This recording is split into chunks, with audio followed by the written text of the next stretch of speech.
নমস্কার বন্ধুরা, জ্যোৎস্নার রীতিকথায় আইটি নতুন পর্বে তোমাদের সকলকে স্বাগত জানাই। বন্ধুরা, বেশিরভাগ মানুষই কেবল শ্রাবণ সোমবার পালন করে থাকে। যেহেতু এটা শ্রাবণ মাস চলছে, তাই সোমবারই ব্রত পালন করে থাকে। কিন্তু অনেকের কাছেই অজানা যে শ্রাবণ মাসে রয়েছে আরও বেশ কিছু বিশেষ দিন, যে দিনগুলিতে শিবের পুজো করা যেতে পারে। তাই বন্ধুরা, আজকের পর্বে আমরা জানব যে শ্রাবণ মাসে সোমবার ছাড়া আর কোন 3টি তিথিতে শিবের পুজো করা যায়, যার ফলে জীবনে সুখের সমুদ্র বয়ে যেতে পারে। তাই স্কিপ না করে পুরো পর্বটি দেখো। ভালো লাগলে অবশ্যই শেয়ার করে দেবে, লাইক করে দেবে এবং পরবর্তী ভিডিও পাওয়ার জন্য পাশের বেল আইকনটি অবশ্যই প্রেস করে রাখবে।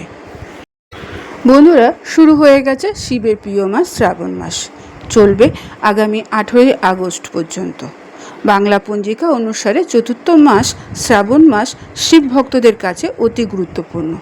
অনেকেই গোটা মাসে তামসিক খাবার গ্রহণ করে না। বহু ভক্তরা সোমবারে শিবের ব্রত পালন করে।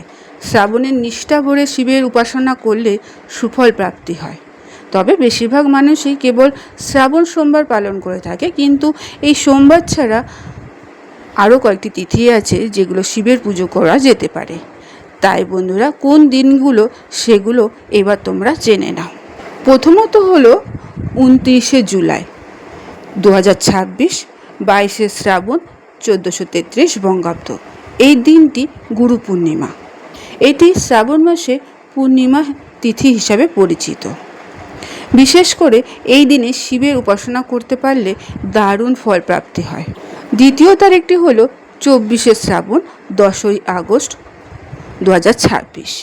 বিশেষ এই দিনে পালিত হবে শিবের প্রদোষ ব্রত।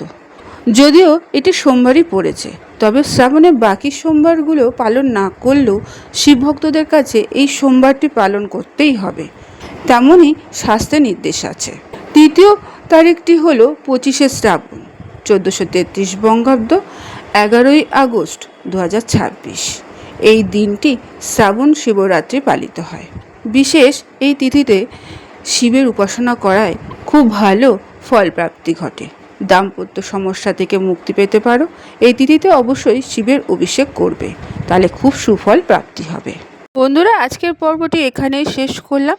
এতক্ষণ আমার ভিডিওটি দেখার জন্য ও শোনার জন্য তোমাদের অসংখ্য ধন্যবাদ।